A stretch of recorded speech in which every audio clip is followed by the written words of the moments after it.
시청자 여러분 안녕하십니까? 전 세계 교회와 선교지 소식 전해드리는 CGN 월드뉴스 정은지입니다. 첫 번째 소식, 일본 CGNTV에서 보내온 소식부터 전해드립니다. 일본 크리스천들이 새해를 맞아 금식 기도 성회로 모였습니다. 코로나19 대유행으로 인해 한 곳에서 모이지는 못했지만 여러 곳의 교회와 온라인에서 많은 목회자와 성도들이 참석했는데요. 성회에서 진행된 4번의 강연은 이 시대를 살아가는 그리스도인으로서 어떤 시각과 마음을 가져야 할지에 대한 깊은 이야기가 전해졌습니다. 이틀 동안 진행된 금식 기도 성회의 모습을 전해드립니다. 24회째를 맞는 이번 금식 기도 성회는 코로나19 대유행으로 인해 참가자는 온라인과 3곳으로 나눠진 곳에서 참석했습니다. 한 곳에 모이지 못하고 떨어져 있음에도 참석자들은 함께 강연을 듣고 기도드리며 마음을 하나로 모았습니다. 성회 기간 동안 4번의 강연이 있었습니다. 첫 번째 강의는 참 의원으로 12년간 정계에 있었던 키마타 요시타케 씨가 온난화를 비롯한 환경 문제에 대해 자신의 활동 경험을 토대로 한 고찰을 나눴습니다.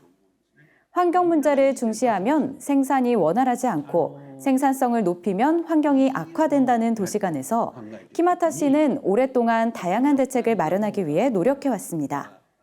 그는 참 의원으로서 몇 개의 관련 법률 제정에 참여했습니다. 이날 강연에선 에너지 정책 기본법에 대해 제정까지의 과정을 자세히 설명하고 정책의 조정이나 문구 선택에 어려움을 겪었다는 이야기를 전했습니다. 또한 국회를 통과하기까지 4년 가까운 시간이 필요하다는 것도 언급했습니다. 키마타 씨는 사람이 창조적이고 가치 있는 삶을 살 수 있는 국제사회를 목표로 할 때 21세기의 교회의 존재는 의미가 크다고 전했습니다. 教会というのは、私はもっともっと中心的存在にならなきゃいけないなっていうふうに思っておりますね。やはり人間の生き様っていうところを考えていかなければ、言うと、やはり神様に立ち戻るというのか、生きるっていうのはどういうものだと、人間っていうのはどういうものだというところに行かなきゃいけないなっていうふうに考えたりしているわけでございます。 이어 JEA 신학위원을 맡고 있으면서 첨단 기술과 선교에 대해 많은 집필을 하고 있는 노시로 이치로 목사가 AI 시대의 선교 방법을 주제로 강연했습니다. 특히 2년 동안 JEA 신학위원회가 정리한 논문집을 통해 기술 습득의 필요성과 성경을 읽는 새로운 스타일, 앞으로의 성경 번역이라는 과제를 통해 AI 시대의 선교 방법을 생각하게 됐다고 전했습니다. 노시로 목사는 2032년을 정보 처리 기술의 격변기, 2045년을 정보의 포화기라고 전망했고 2054년을 서방교회와 동방교회가 분열한 지 1000년이 되는 신학적으로 특별한 해라고 말했습니다. 또한 기술이 급변하고 신앙생활도 변해가는 시대에 있어 그 기술을 어떻게 도구로서 활용해 나갈지는 우리에게 달려있다며 경고와 기대감을 전했습니다. 技術の方がどんどん先行してしまって、そしてコロナ禍の中でハイブリッドが始まって、クリスチャンの生活のスタイルが今激変してしまっている。そういう中でやはり道具なんですよ。道具をどうよく使うかっていうのはやはりクリスチャン一人一人の気持ちの持ち方だと思います。私たちは押し流されないようにしなければなりません。情報の洪水の中で一体この先何を大切にして生きていかなければならないのか。 세 번째 강연에선 카즈타다이 그리스도교회의 타케다 히로시 목사가 교회 폐쇄와 합병에 대해 이야기했습니다. 타케다 목사는 65년의 역사를 가진 이타바시 그리스도교회에서 11년간 목회하고 있었지만 5년 전 문을 닫게 된 이야기를 전했습니다. 많은 젊은이들이 구원받는 등 사역을 잘 이어갔던 타케다 목사는 문을 닫게 될 것이라고 생각하지 못했습니다. 그러나 여러 사정이 겹쳤고 2년간의 기도와 고뇌 끝에 정하게 됐다고 말했습니다. 그때 받은 말씀이 로마서 8장 28절 말씀이었습니다. 타게다 목사는 하나님이 모든 것을 유익하게 해주실 것이라고 믿었습니다. 大前提としてこのような信仰を持っていますと。神である主はご自身の働きを始める時があり、続ける時があり、終わる時があり、また新たに始める時があると。それは、私たちキリスト者に、教会に託されている。すべては、神である主の主導のもとになされるのが、キリストの教会の働きであると信じています。 성도들은 흩어졌지만 각자 새로운 교회에 정착해 다니며 가족들이 예수님을 믿고 세례를 받는 등 하나님이 유익하게 하고 계신다는 이야기를 전했습니다. 타케타 목사도 이전의 경험을 살려 새로운 곳에서 열정적으로 사역에 임하고 있습니다. 마지막으로 일본 성경협회 와타나베 마코토 목사가 코로나 후의 선교를 주제로 강의했습니다. 그는 1917년 포르투갈의 파티마라는 시골 마을에서 3명의 아이들에게 성모 마리아가 나타났다고 전해지는 신비한 사건 이야기를 언급했습니다. 당시는 제1차 세계대전 중이었고 러시아 혁명이 일어났던 시기입니다. 또한 그 다음 해에는 스페인 독감이 유행하기 시작했습니다. 아이들에게 나타난 성모 마리아는 다시 전쟁이 일어날 것, 러시아를 경계할 것, 교회가 박해당할 것 등 미래에 일어날 여러 가지 일들을 말하며 때묻지 않은 마음을 지키라고 말했다고 알려졌습니다. 가톨릭에서는 그 예언이 성취됐다고 보고 있으며 후에 이 지역이 순례지가 되었다고 전했습니다. 와타나베 목사는 이 이야기의 진위는 차치하고 당시의 시대적 배경과 지금의 코로나19 대유행 시기를 비교할 수 있다고 말했습니다. 그러면서 하나님으로부터의 메시지나 경종을 울리는 일이 있으면 그것을 확실히 받아들이고 때묻지 않은 마음으로 기도해야 한다고 강조했습니다. コロナ後の宣教はさらに身の締まった混ぜ物のない本物の福音の御言葉を直接述べ伝える凛々しい態度で臨むことがこれから求められていくと思うんです。今こそ信仰の生活に純真な汚れのない心を持つことが非常に大事なことで、100年前の出来事と重ね合わせながらお話をさせていただきました。 각각의 강연 이후에는 참석자들이 기도 제목을 나누고 진심을 다해 합심하여 기도하였습니다.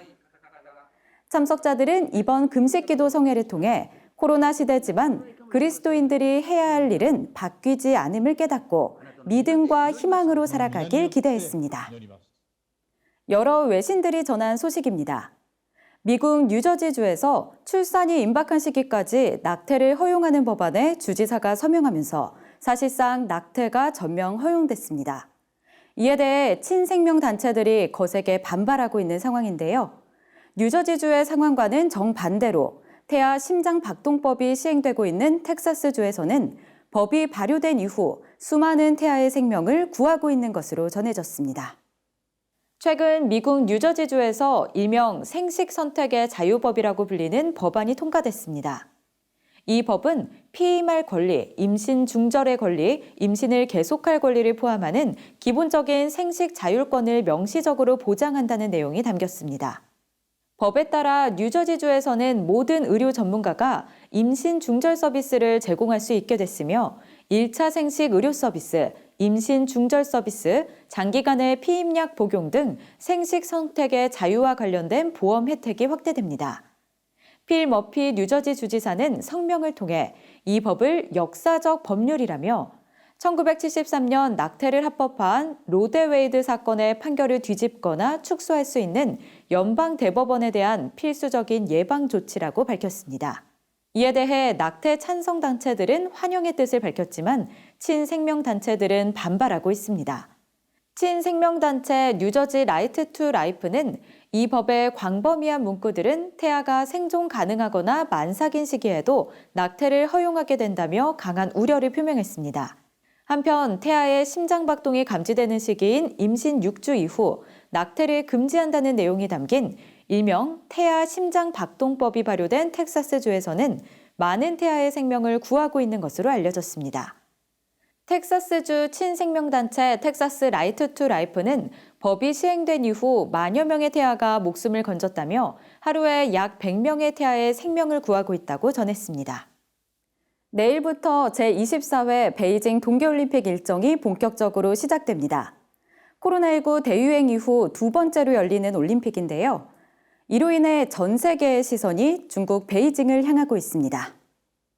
이번 베이징 동계올림픽은 내일부터 오는 20일까지 열립니다.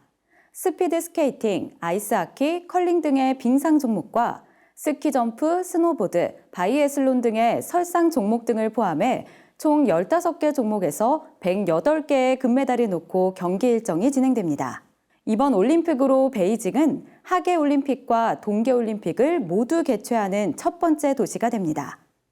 그로 인해 2008년 베이징 하계올림픽 때 사용된 경기장 중 일부가 개량돼 동계올림픽 경기장으로 활용됩니다.